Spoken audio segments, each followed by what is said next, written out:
Hello, in this video, I will show you how to uninstall WhatsApp on your Android phone.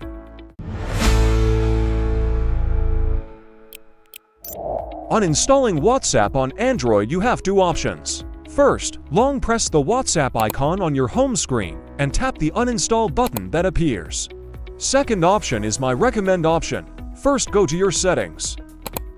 Select Apps or Application Manager. Tap again Apps. Scroll to find WhatsApp, tap on it.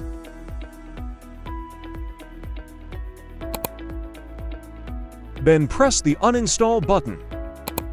Confirm by tapping OK. That's it, you've successfully uninstalled WhatsApp. If you have any questions, drop a comment below. Don't forget to like, subscribe, and hit the bell icon for more helpful guides. Thanks for watching.